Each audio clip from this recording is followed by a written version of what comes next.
NRL Fantasy loopholing, it is controversial. It's not known by many, but it's a near surefire way to get yourself an extra 10, 20, even 30 points every week. Now, NRL Fantasy loopholing, this could be the loophole strategy, could be the difference between you winning or losing your grand final. So first up, what is loopholing? Well, loopholing is basically us as fantasy coaches giving ourselves as much time as possible to see our players' scores before we decide whose score we take. So it can be very simple. We can just look at the bench, or it can be quite tricky when we look at the positional loopholes as well. I'm going to give you a bit of a crash course. If you haven't done this before, you might have to watch this once or twice. It's going to be a nice short video though. So this should be pretty straightforward, firstly, in terms of how you actually loophole. And we're going to use my team as an example here. So first up, we can see my team. It's looking stacked. It's looking beautiful. It's a team that just posted about 1,020 points last week. So it's in good form, but let's give it a run. So let's look straight at the bench there first. You've got Jacob Carraz in that 4th bench spot, and you've got Sandon Smith in the 5th bench spot. Now, as it stands right now, Sandon Smith will not be a scorer for us, but all those guys in the interchange slots, so Damien Cook, Cam Murray, Ryan Madison, Jacob Carraz, will be scorers. Now, it's important to note that this week, the Roosters and the Broncos play the first game of the round. A couple of things to factor in here. First one is you can't move players from the first game of the round. So if you've captained them, so once you've captained or vice captained someone, you can't move them. So sometimes it's a good move to captain someone early in the week because it locks them in. For me, Payne Haas looks like he might be my captain this week. Second thing, Sandon Smith. He's going to be scoring first. So we're going to see that game. Sandon Smith could score 20 points. He could score 60 points. The Roosters could get destroyed by the Broncos. It could be anything. What our current roster setup means is we can see Sandon Smith score first and decide if we want it. Now, hypothetically, let's say Sandon Smith scores 80 points. Obviously, we want that. We've made a mistake, though. He's on our emergencies. So how do we get him in? I'm going to tell you how we get him in.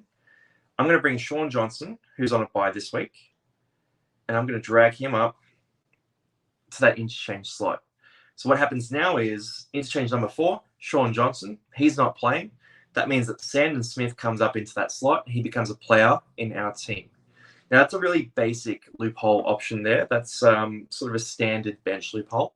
You should be doing that basically every week, and you should be doing that all the time, looking for those guys who are playing early in the week, have high upside, but a bit of risk to them. Sandon Smith is a perfect option for that. Now, let's say we want to take this a step further. Look at my wing fullbacks here. So I've got James Tedesco, Kalen Ponga, and Joey Manu.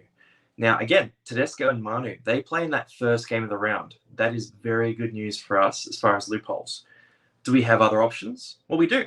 We've got Carraz on the emergencies. Now, I trust Carraz. He scored 43 points last week in a game where they got absolutely destroyed by Penrith. So he's a guy who can score well pretty consistently, especially when he's playing at centre.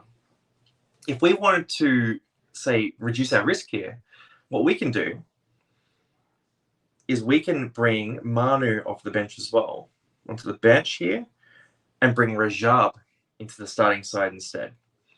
Now, Rajab isn't going to score this week. He is nowhere near the 17. You don't have to worry about him. If they're going to score, don't do this with them, players like that. But Rajab, big red dot, no worries there. Now, I've got Joey Manu sitting on a bench. Now, what I want to do here is reset everything. So I'm going to bring Carraz back into the bench. And right now we have a couple of options here.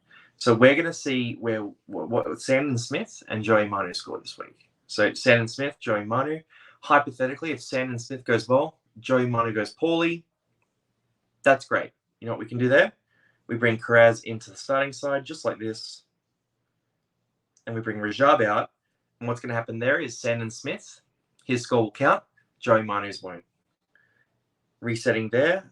And we want to talk about other scenarios here. So what if Joey Manu goes well and Sandon Smith doesn't? Okay, well, in that scenario, we're not going to want Sandon Smith score, but he's above Joey Manu.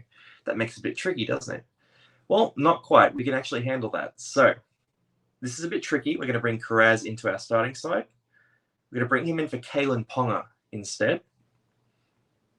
Now we've got Carraz in the starting side. It's still just normal. Ponga would be the emergency right now, so he's higher up than Manu. So Manu's big score, we want to get that big score. Well, what do? We bring Ponga into the starting side in the halves instead. That gets rid of him. And now all of a sudden, because Trey Evans is on our bench, it means that Joey Manu is actually our top-ranked wing fullback on the bench. So Rajab, who's in the starting side, he's not going to play. Joey Manu will be the emergency for that spot. And the bench is full, so we're not going to get Sandon Smith's score, which is awesome to do. Next option here, if we wanted to keep both of their scores, for example, well, let's just bring Ponga back out. Bring him back up for Cherry Evans. And then we're going to bring Ponga in for Karaz, just how we had it set up before. Now, if we want to keep both of their scores, maybe we don't want to take Karaz's score instead. Okay, that's easy to do too. All we do is we use the legendary Sean Johnson, absolutely killing it this year. Let's bring him into the bench. And let's move Karaz out of our team instead. Whew, that's rough to do, but we have to do it. So Karaz comes out of the team now, and we're going to see how he goes instead. Now, that means that Sandon Smith, he'll take that spot from Sean Johnson. That means that Joey Manu is our top wing fullback as well. So he'll take Rajab's spot. So we can take both Sandon Smith and Joey Manu's scores and leave Jacob Karaz out instead. We could do more here too. Obviously, Parramatta play pretty early in the round compared to the Bulldogs. So what if we wanted to take even more loopholes? We like Sandon Smith. We like Joey Manu. Let's bring Madison back. So let's see how Madison scores. I think it's on Friday night they play. And then if Madison goes well too, and we don't want Karaz's score, we do a swap here. I bring Harrison Graham up there. He's not playing this week. You got to be sure of it, though. He's a little bit of a dodgy one where Jerry Marshall-King could get hurt, anything like that. He might be the 18th man. I wouldn't do it with Harrison Graham, but just for the exercise here, it would mean that right now we get Sandon Smith's score, we get Ryan Madison's score, both on interchanges, and we get Joey Manu coming into wing fullback. So that's how to loophole. That hopefully that was easy to do. Let me know in the comments if you have any questions on that or how that works. I'm happy to go through it more.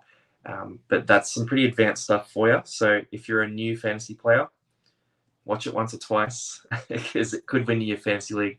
And we'll see you on the next video. Peace.